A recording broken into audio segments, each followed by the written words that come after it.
Hello, I'm Tom Aoki, Sales Manager with Minite Technologies. Today we're going to do a quick demonstration of the capabilities of the ECU2, the Environmental Containment Unit, second generation product from Minite Technologies Incorporated, a Los Angeles company. As you can see, the footprint of the unit is very small. When it's physically stored, it's stored in this canvas bag to protect it from any dust or the elements inside of a hospital. It takes a footprint of approximately 6 feet tall, by about 2 feet wide by about 18 inches wide. And in that footprint it will store very easily in any closet or any facilities department wherever they would like to be held for storage. Once deployed, it will be basically taken to the area where it's going to be used. The unit itself is the pouch which contains 2 top pieces for the unit, and I'll deploy the unit in just a few minutes. Once out of the canvas bag, the unit itself is held in by a belt which collapses the frame tighter than it would be without the belt. The unit itself is easily deployed with 1 person or 2 persons doing the work. And as such, the unit has support trusses on the bottom, on the short side of the rectangle, that allow it to take its shape in this direction. And then following on this side and on the back side, there are 2 long support trusses that snap into place with a firm push down on a center push plate and allow the unit to take its normal shape. Now in this direction, the unit only has to have an envelope attached. We've started to assemble the envelope attachment to the frame itself, and then the unit itself has to be locked in at a certain height. Once having done that on all 4 corners, I'll deploy the rest of the envelope.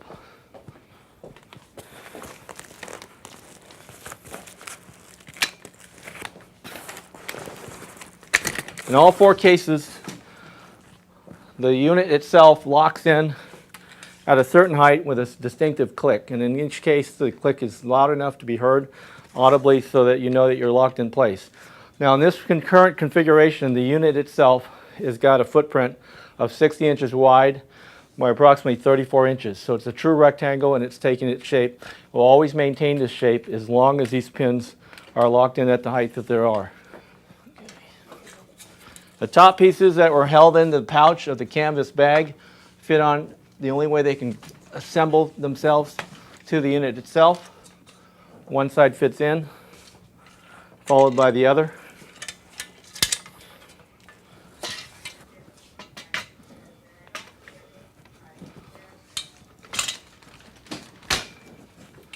And once put in place, each of the side pieces swing over on a swivel gate and lock themselves in to each corner.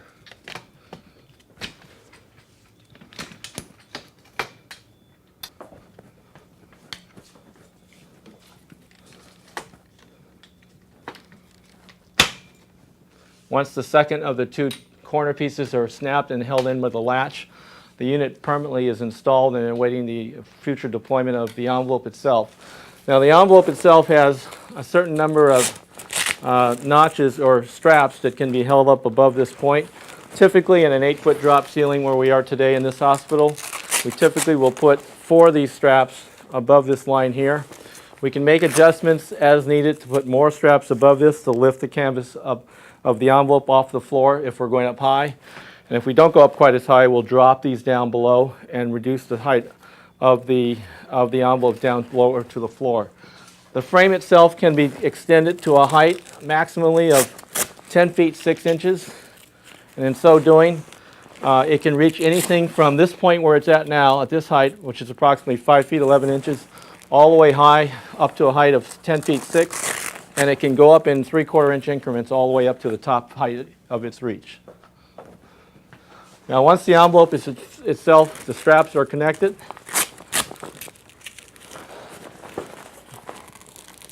we will take the top piece of the envelope, which is a liner of Velcro stitched into the top, and we'll start connecting them to the frame itself.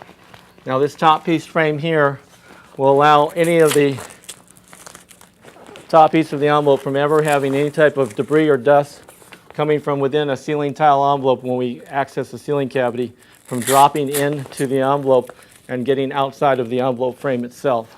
So in each case, the Velcro will hold up the envelope and create a top seal on the very top of the unit.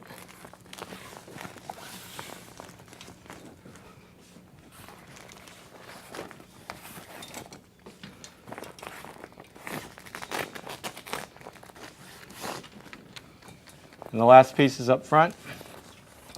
And the Velcro will hold at a very high tension and keep the unit deployed. Now at this point, the rest of the envelope can be straightened and attached with additional straps to the support frames on each side. And while I do this, I'm taking pains to make sure that I don't tighten the straps too tight, because tightening it too tight on one side will mean I'll have not as much material to strap on to the other side. So we do it fairly loosely, and we can make final adjustments later when the envelope is totally set up.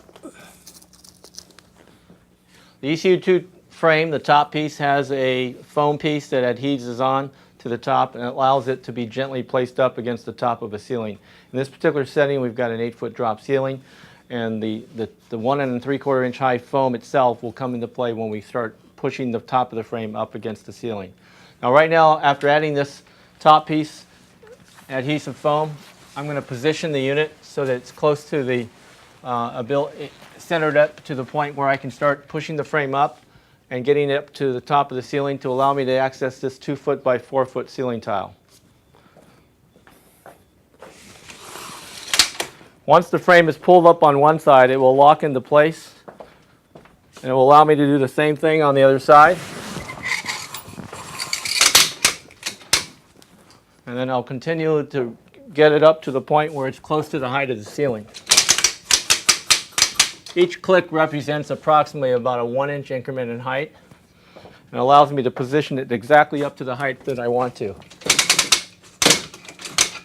As long as the height of the ceiling that I'm trying to reach is not greater than 10 foot 6 inches, I'll always be able to reach it with the top of the foam gently touching against the top of the ceiling tile itself. Now the ECU2 can be used for one of the first purposes it was designed for. As a modular unit, in this particular format, it's used solely as a standalone unit with the intent of accessing safely a ceiling tile. And the ceiling tile that will dislodge, above which is a very large plenum of air, and we're going to take all of that air, and with the assistance of a negative air machine that can flange in and pull the vacuum necessary, will contain all the microscopic dust and debris that would fall normally out of that ceiling plenum. In order to get access to the actual ceiling cavity itself, we can unzip this door, unzip the side door and walk in and gain access to a zip-out envelope on the top to gain access to the ceiling tile safely. 1 or 2 employees can fit inside the envelope and gain access to the ceiling tile. We also have high flaps that are on both sides of the short sides of the rectangle, and these flaps will allow you in tight quarters of corridors to place in long runs of cable or tubing that can run up to 10 feet or longer in length and go up at a very strong straight angle up into the ceiling cavity itself.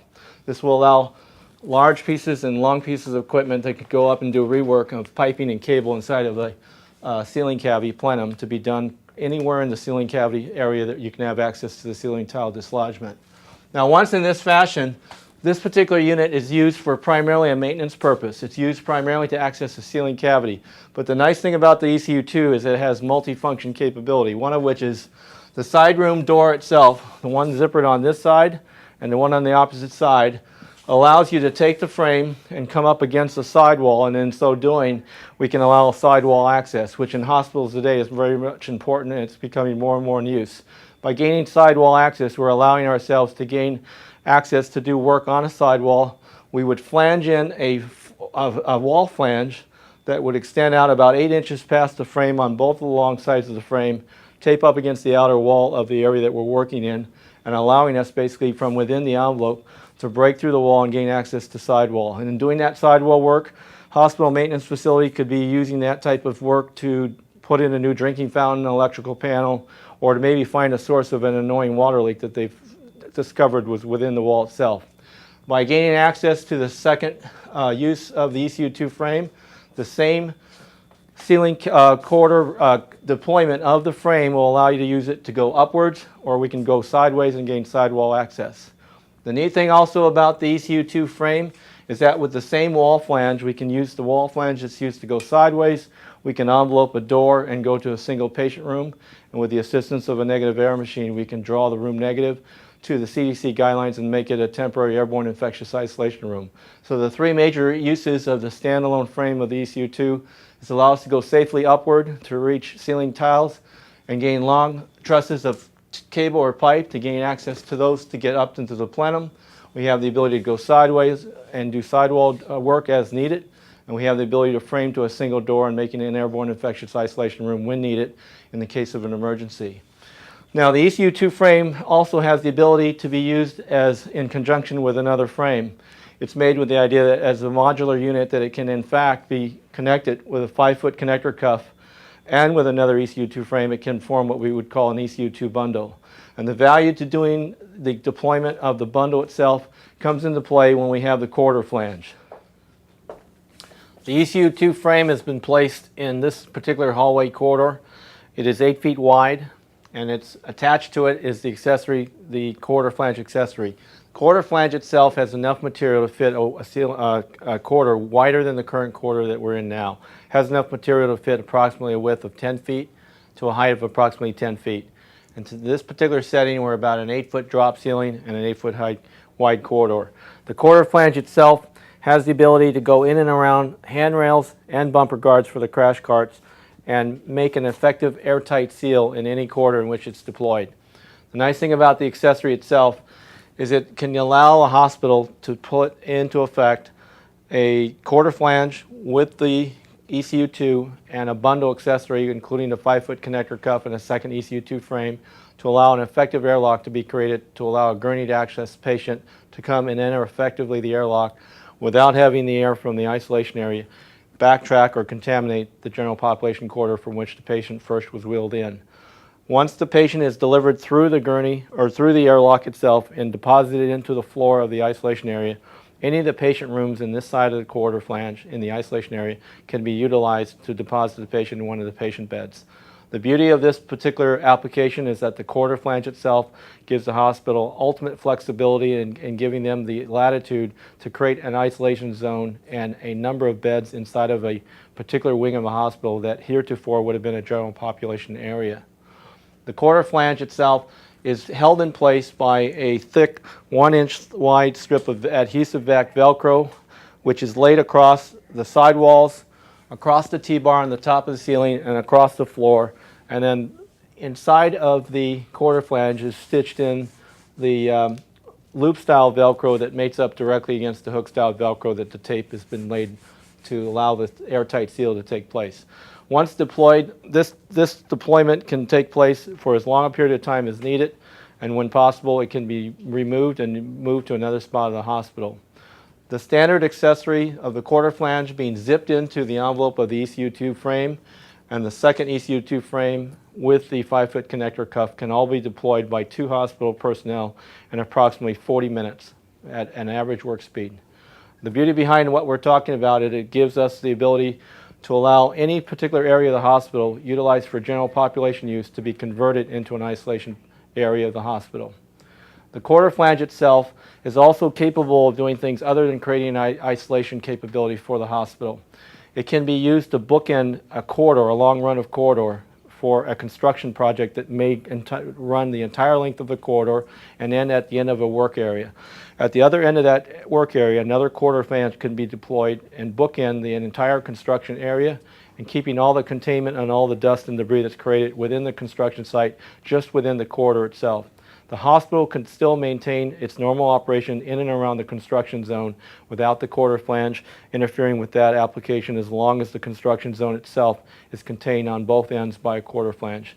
Utilizing a ECU2 frame with the accessory piece of the quarter flange added in gives the hospitals the ultimate flexibility to do as large a construction work as they want during the normal course of operation for a hospital, gives them added flexibility of going to convert any floor of a hospital that they want to convert for isolation use, and allows them also to give them the opportunity to use the ECU2 bundle in a safe manner to allow gurney transport of patients that need to be deposited from a general population into an isolation area.